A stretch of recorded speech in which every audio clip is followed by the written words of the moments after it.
Looks like we're good. All right, let's move on.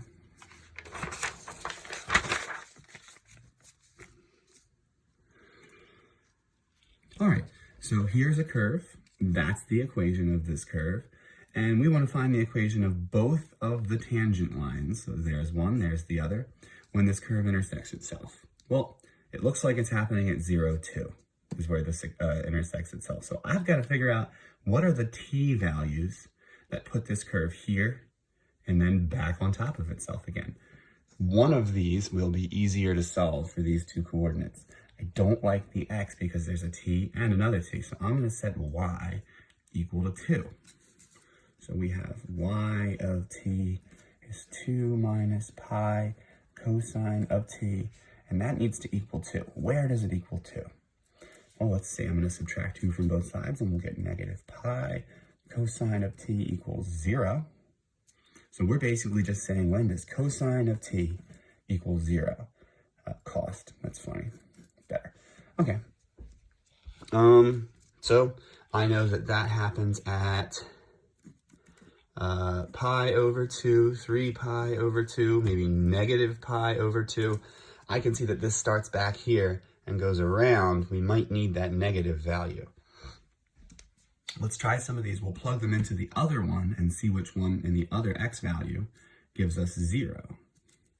So we'll have x of pi over 2. That would be 2 times pi over 2. I'm just plugging these values into there for x to see which ones work to give me 0. I solved them so that they would give me 2 for y, and some of these will work for x.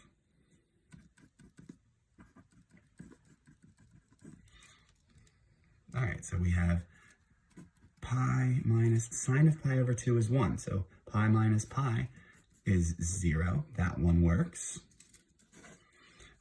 I have a feeling negative pi over 2 is going to work better than 3 pi over 2, because right here, 2 times 3 pi over 2 will have a 3 pi, and that's going to be gross. I don't think we're going to get 3 pi over here, so I'm going to try negative pi over 2.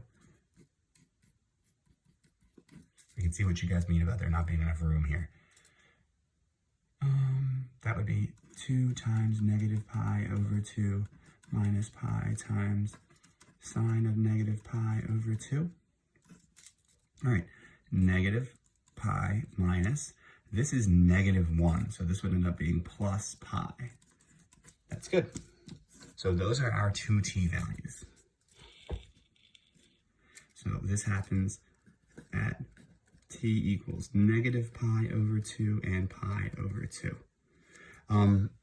Those are the two times that it intersects right there. It's honestly, guess and check tends to work really well for figuring out what the t values are that make it cross at a certain spot. All right, we want to find the equations of those lines. So I need slopes and I need points. I've got a point. It's 0, 2 at both. I just need that slope and I need that slope. So let's get the derivative of this thing. X prime of t. So we need the derivative of this right here. That would be 2, and then negative pi sine, that would be negative pi cosine. We'll get the derivative for the y part. 2 disappears because there's no t next to it. So minus, and then we would have pi cosine t. The derivative of cosine is negative sine, so we'd have plus pi sine. And now let's make our derivative. It would be this thing divided by this thing.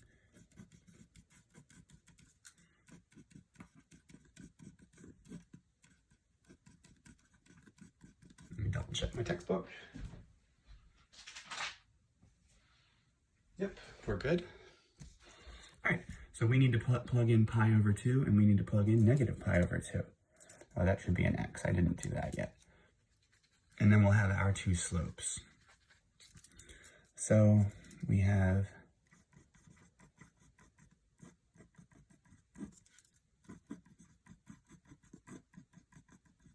we'll get both those values, and we'll have our points and our slopes, and we'll be good to go. All right, sine of pi over 2 is 1, and then cosine of pi over 2 is 0. So we'll have pi times 1 over 2, so pi over 2. And when I plug in negative pi over 2, sine of negative pi over 2 is negative 1. So we'll have negative pi divided by, and cosine of negative pi over 2 is still 0. So we'll have 2. So that's our slope, and that's our slope of the other part. So let's get two line equations. Y equals mx plus b. We'll use 0, 2 as our point. So 2 equals pi over 2 times 0 plus b, b equals 0. Y equals pi over 2x. That's wrong. Oh, I wrote b equals 0. I should have wrote b equals 2 because 2 equals b. Okay. Plus 2, and then we'll do the other one. 2 equals negative pi over 2 times 0 plus b. So once again, b equals 2. We'll get y equals negative pi over 2x plus 2. So those are the equations of both those lines.